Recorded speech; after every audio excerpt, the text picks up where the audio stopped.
I want you to say to me in French, hello, Ken. My name is Raquel. Isn't it a lovely day today, okay? Oh, clever. Bonjour, Ken. Je m'appelle Raquel. Voulez-vous coucher avec moi ce soir?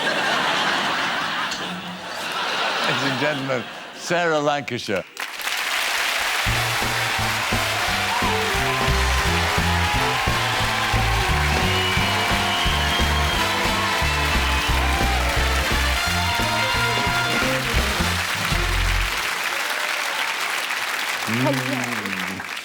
What about this French accent, Thierry? Did you like it? Very nice. I'm not sure that was a translation, but very nice. Couchez avec moi. To Campbell. I know, of all people. Come on, girl, yes. Tell me about Raquel, because she was a wonderful character for you. I mean, not only did she do you a power of good, but she was a marvellous character, wasn't she? Yeah, she was. She was just, you know, she was a great opportunity, because when you go into a soap, you've got a fantastic opportunity to create something that you want to play, and the writers see what you're doing, and it becomes like it's like a tennis match. Yes. And it's a collaboration between you and the writers. yeah, it is. Yeah, it's not a fully fledged figure until you make it that. No. But the nice thing about her was, I mean, she was funny and vulnerable and all those things, and there was kind of not a darkness about her, a sadness about her, wasn't there? In the end? Yeah, I suppose there was really, but I have to say, I think she's still one of my favourite characters that I've ever played. Why is that? I think it was the scope that she had, yeah. and the fact that she was brilliantly written. Yes. And she was funny, yeah. and you don't. I don't think you tend to get a lot of truly funny roles as an actress. Why did you leave her behind? What decided you to actually move on? But I think the thing was, I just wanted to do something else, and it's a great show, and it demands 110% commitment. Mm. And if you don't give it, or you feel that you can't give it, and you want to go and do something else, then the only right thing to do is to leave, because you can't keep going upstairs to the office saying, can I have 6 weeks off to do this and 6 weeks off to do that? So I was itchy. Well, it turned out to be the right move in the end, I mean, because, I mean, you went on to play a variety of parts and become, you know, this hugely successful and popular actress. But why did you decide to go into Guys and Dolls to do a musical at this stage in your career? It's a good question. It's just a great show. It's a fantastic show, and Adelaide's a fantastic role. But, I mean, did you take much persuading? No, I didn't. It was so far off the radar when I was asked, it was really a knee-jerk, yes, I'll do that, because I didn't think the opportunity was going to come up again. Right, and what about the singing voice? How's that going? It's a bit, it's all right, it's not too bad. Because you have to, Adelaide has a permanent cold.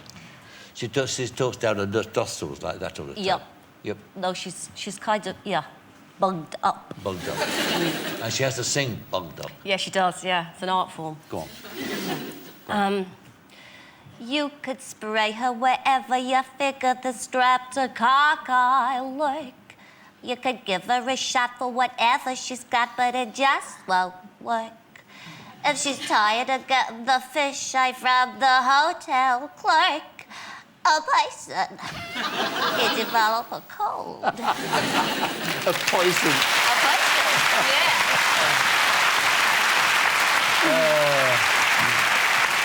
Ever-loving Adelaide. Ever-loving Adelaide. She's a marvellous part. Yeah, she is. She's a fantastic creation, and also, she's a great character for actresses of a certain age.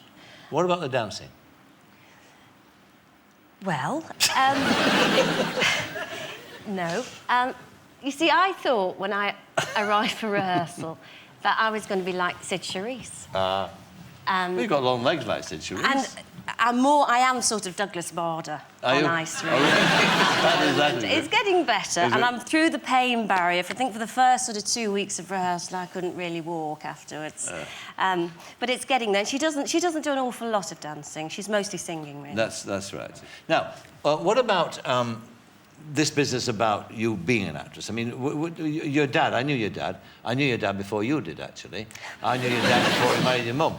He was a writer at Granada, and a very good man and a nice writer too. And he wrote Coronation Street. But I mean, was that because your dad was in the business? Was there an inevitability that you were going to be an actress? Was it written in the stars? No, I don't think it was. I don't think... I mean, I'm quite surprised I am an actress, to be honest. Why?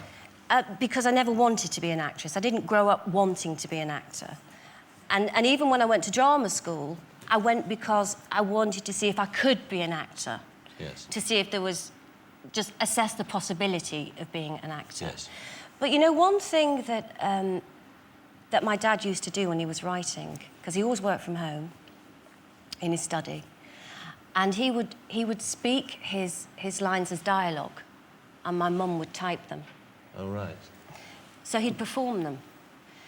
And I would kind of sit there and watch him and think, you know, that looks quite easy. Quite easy. That looks quite good fun. Yeah. And I think really that was the start of thinking I'd quite like to do something like that. Yes. And now, of course, I mean, that you've got the ability to pick and choose your roles.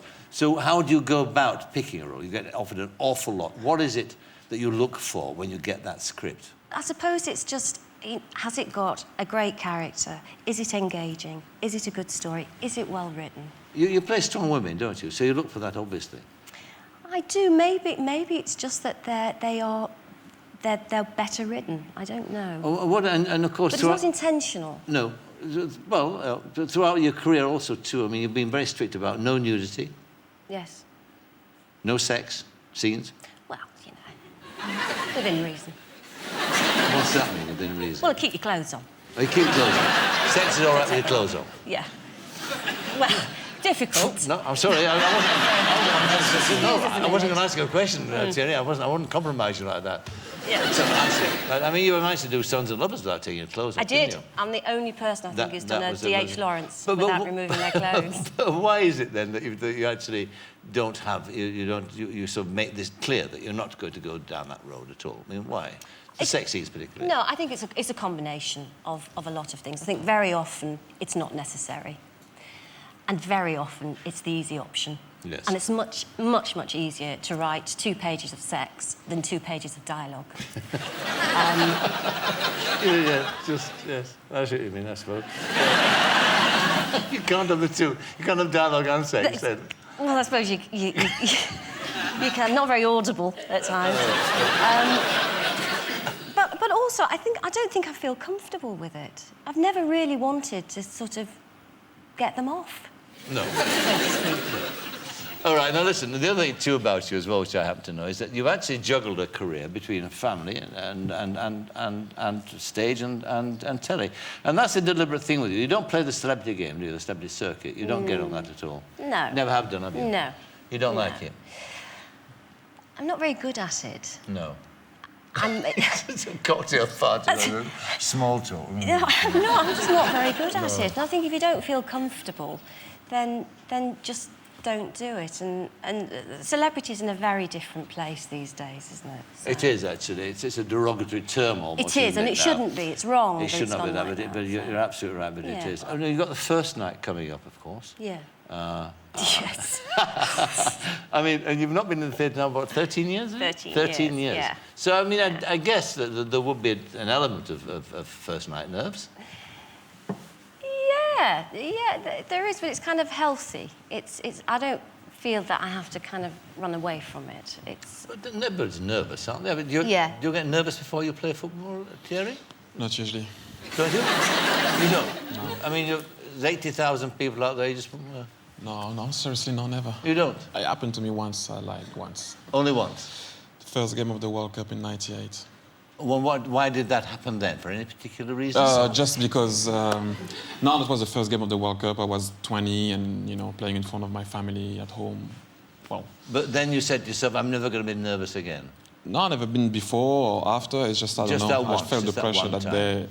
Like, but I mean, there's a degree. I mean, you control it very well. That's what you do. I mean, all of us who have to walk on a stage in front of people, I mean, all of us, there's an adrenaline going, isn't there, which actually fires you if it's not there. Yeah, when you need it. When you need it, yeah, exactly. Yeah. Well, I hope it won't happen. Well, I hope not. No, it won't. It will not. It won't let it happen. we shall come and see you and cheer. Thank Sarah you. Lancashire.